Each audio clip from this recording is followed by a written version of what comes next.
Technology is changing pretty much everything, right? But what happens when the most powerful AI ever built walks into one of the most critical fields there is, medicine?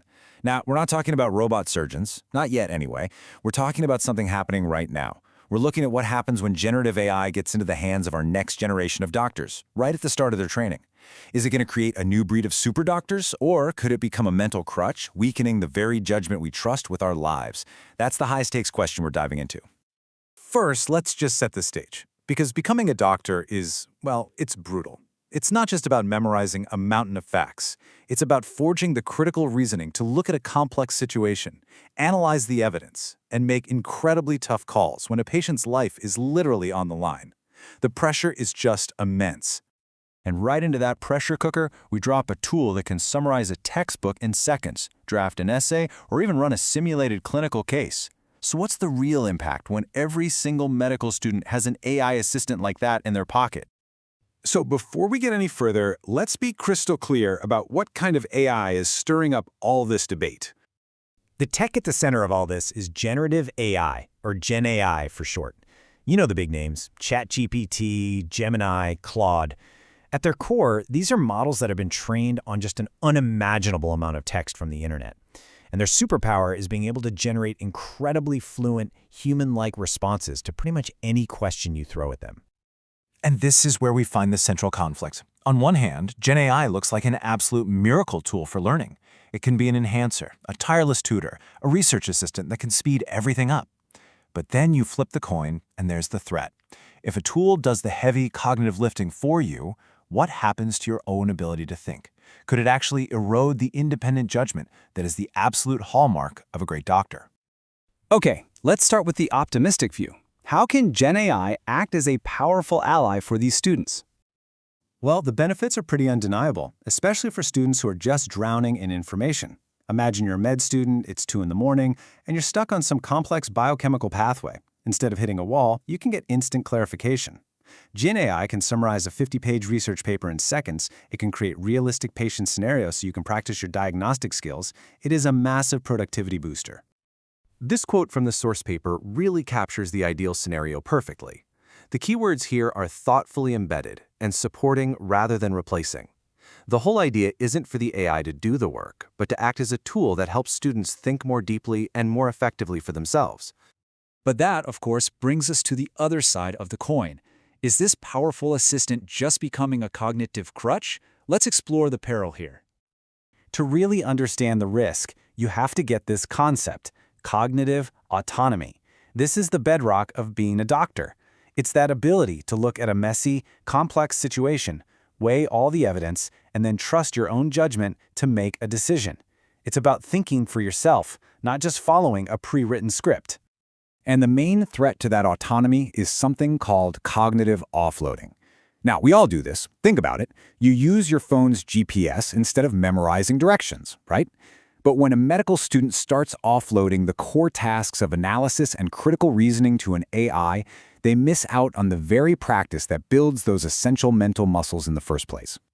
The real danger is that the AI just becomes a black box. A student puts a question in, a polished answer comes out, but they have absolutely no idea how the AI got to that conclusion. This encourages a really passive approach to learning. Instead of wrestling with the problem, you just ask for the answer. And over time, that can erode the very skills that define a competent physician. So that's the theory. But what does the actual research say? Let's look at the data and see how this actually plays out. This number might just look like a statistic, but it's a big deal. It comes from a systematic review of 18 different studies, and it shows the effect of over-relying on AI on a student's problem-solving ability.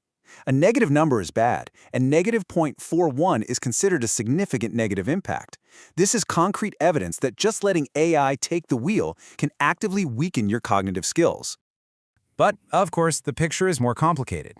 When you look at specific studies, you see a lot of nuance. For example, one study found GPT-4 actually beat medical students on their board exams, so it's clearly a powerful knowledge tool. But another found that for complex diagnoses, feedback from a human expert was way better than AI. And maybe most importantly, a third study found that a structured, well-designed AI tool actually improved critical thinking. The takeaway is clear. The AI itself isn't good or bad. Its impact depends completely on how it's used. And that leads us to this crucial point. One study found that the only time students got any benefit from AI was when they were taught AI self-regulation. What does that mean?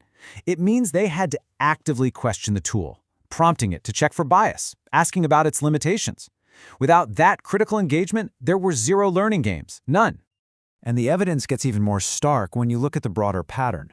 Across all the studies in that big review, a staggering 78% of the time, when students over-relied on AI, the result was cognitive passivity. Think about that.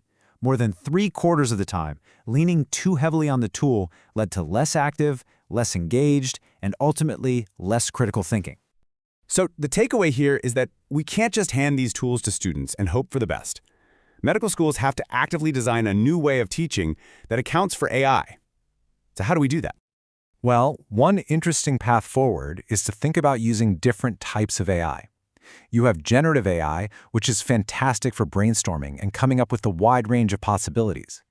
But then there's another kind, reasoning AI, which is designed to think logically, step by step, a lot more like a doctor. It shows its work, forcing a student to follow a structured path instead of just jumping to the answer. This all leads to a clear path for integrating AI responsibly. Step 1, build digital literacy. Train students to be critical consumers of AI outputs, to question everything. Step 2, you need faculty oversight to guide the ethical use of these tools. And step 3, the curriculum itself has to change, embedding AI in a way that forces students to use their own judgment, not just copy-paste the AI's answer. This new digital literacy isn't about learning to code. It's about developing critical thinking for the age of AI. Future doctors have to get really good at scrutinizing what an AI tells them, spotting its potential biases, fact-checking everything against reliable sources, and just fundamentally understanding that these tools are powerful, but they are also flawed. So here's the bottom line. Trying to resist or ban AI is a losing battle. The real opportunity isn't in fighting it, but in designing a whole new model of education, one that leverages the incredible efficiency of a machine while doubling down on the one thing that machine can't replicate: human judgment. And that leaves us with a final, really big question that goes way beyond medical school. In a world that is becoming saturated with artificial intelligence, how do we make sure we are still teaching genuine human wisdom?